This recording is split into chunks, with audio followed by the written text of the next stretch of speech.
নমস্কার, welcome to পুতুল ভান্ডারিস kitchen. আজকে সম্পূর্ণ নিরামিষ দুর্দান্ত স্বাদের একটা পেঁপের রান্না আপনাদের সঙ্গে শেয়ার করছি।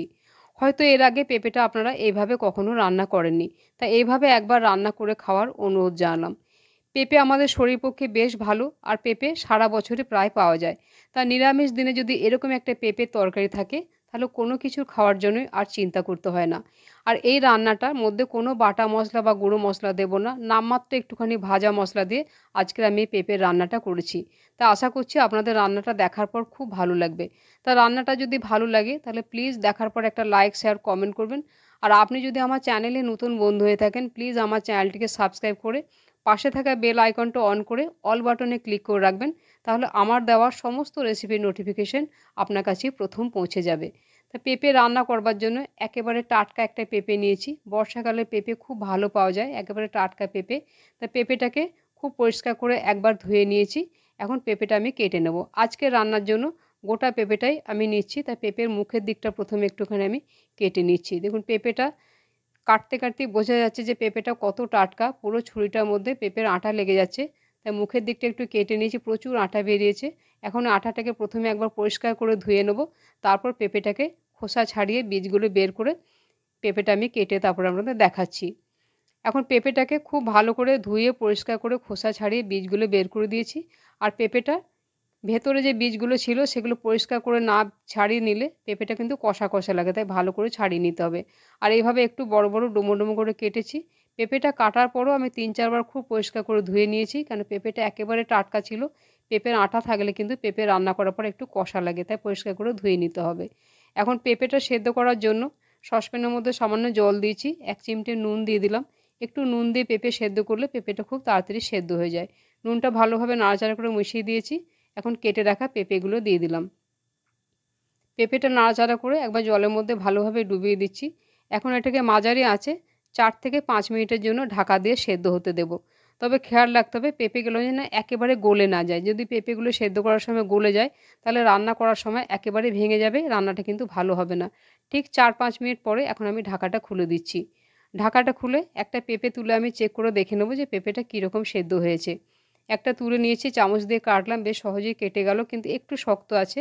যেটুকু সেদ্ধ হতে বাকি আছে সেটা রান্না করার সময় সেদ্ধ হয়ে যাবে। পেঁপেটা নামিয়ে নিয়ে পেঁপেটা আমি জল ঝরিয়ে নিয়েছি।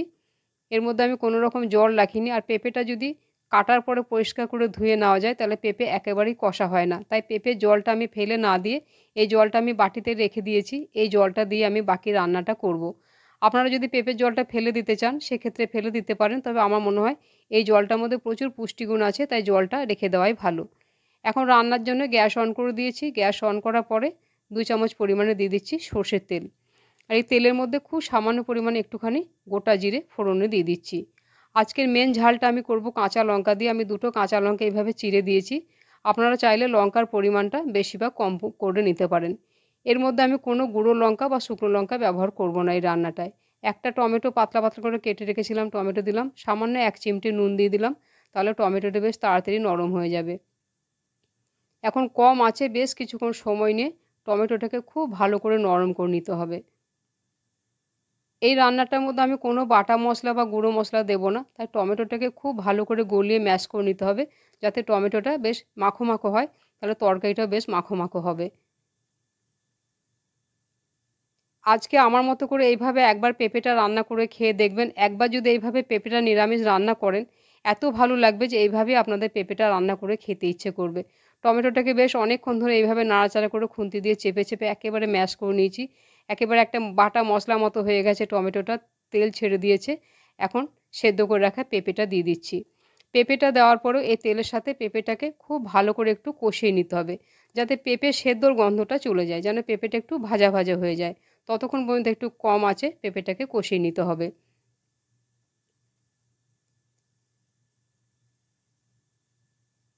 বেশ কিছুক্ষণ নাড়াচাড়া করে পেঁপেটাকে এইভাবে কষিয়ে নিয়েছি। হালকা হালকা পেঁপেটার মধ্যে একটু কালার হয়ে এসছে, পেঁপেটা বেশ ভালো ভাজা হয়ে গেছে। এখন এর মধ্যে আমি দিয়ে দিচ্ছি খুব সামান্য 1 চা চামচ পরিমাণে আদা বাটা। এর মধ্যে কোনো রকম লঙ্কা বাটিনি, সামান্য একটু আদা বাটা দিয়েছি। আর এর আগে আমি 2 বার একটু একটু করে নুন দিয়েছি, তাই পরিমাণ বুঝে নুনটা দিয়ে দিলাম। আর পেঁপেতে খুব বেশি হলুদ লাগে না, তাই খুব সামান্য পরিমাণে 1 চুটকি আমি হলুদ দিয়ে দিচ্ছি। এখন এই সমস্ত কিছু আবারও খুব ভালো করে কষিয়ে নেব। এই সহজ সাধারণ রান্নাগুলো আপনাদের কেমন লাগে সেটাও আমাকে কমেন্ট করে জানাবেন। খুব ভালো করে এটাকে কষাতে হবে যাতে কাঁচা গন্ধটা আদার না থাকে, সেরকম পর্যন্ত এটাকে কষিয়ে নিতে হবে। এতে কিন্তু আর কোনো রকম কিছু মশলা দেব না, শুধু একটুখানি ভাজা মশলা করব, তাও ঘরোয়া উপকরণ দিয়ে। সেই উপকরণগুলো সাধারণত আমাদের প্রত্যেকের বাড়িতেই থাকে। নিরামিষ দিনে এই মশলাগুলো যদি একটু ঘুরিয়ে ফিরিয়ে নিরামিষ রান্নাগুলো করা যায়, তাহলে নিরামিষ রান্নাগুলো খেতে কিন্তু খুব ভালো লাগে। খুব ভালো করে কষানো হয়ে গেছে পেঁপেটা। এখন যে পেঁপে সেদ্ধর জলটা, এটা হালকা হালকা গরম ছিল, এই জলটাই আমি দিয়ে দিচ্ছি। যদি আপনাদের আরও এক্সট্রা জল দিতে ইচ্ছা থাকে তাহলে আপনারা অবশ্যই গরম জল দিয়ে দেবেন। জলটা দেওয়ার পরে খুব ভালোভাবে নাড়াচাড়া করে দিলাম।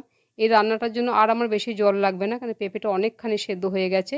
নাড়াচাড়া করে দেওয়ার পরে এখন এটাকে 4 থেকে 5 মিনিটের জন্য মাঝারি আঁচে ঢাকা দেবো।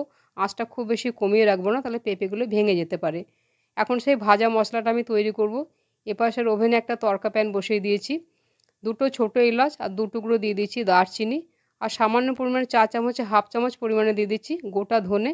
আর এই রান্নাটায় অবশ্যই দেওয়ার চেষ্টা করবেন একটু গোলমরিচ, 10-12টা গোটা গোলমরিচ দিলাম। এই গোলমরিচটাই পেঁপের তরকারিটার মধ্যে একটা আলাদা মাত্রা এনে দেয়, ঝালটা মুখে লেগে থাকে, খেতে খুব ভালো লাগে।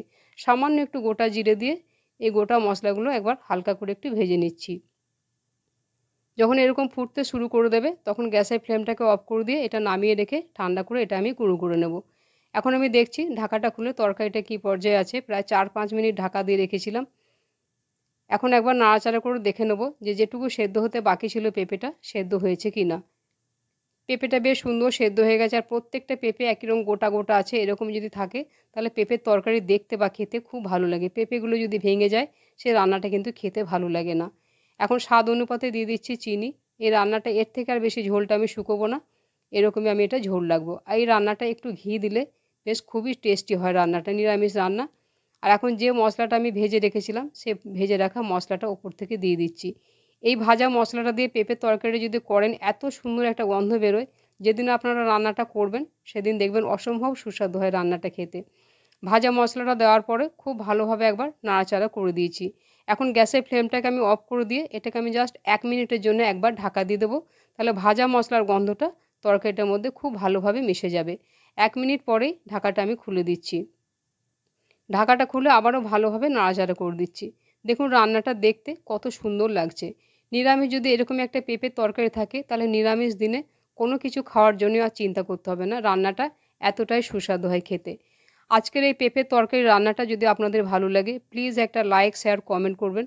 আর আপনি যদি আমার চ্যানেলে নতুন বন্ধু হয়ে থাকেন প্লিজ আমার চ্যানেলটিকে সাবস্ক্রাইব করে আপনি আমার পাশে থাকবেন। আজকের রান্নাটা সম্পূর্ণ দেখার জন্য ধন্যবাদ। তাহলে আবার অন্য কোনো দিন দেখা হবে অন্য কোনো রেসিপিতে। সবাই ভালো থাকবেন। নমস্কার।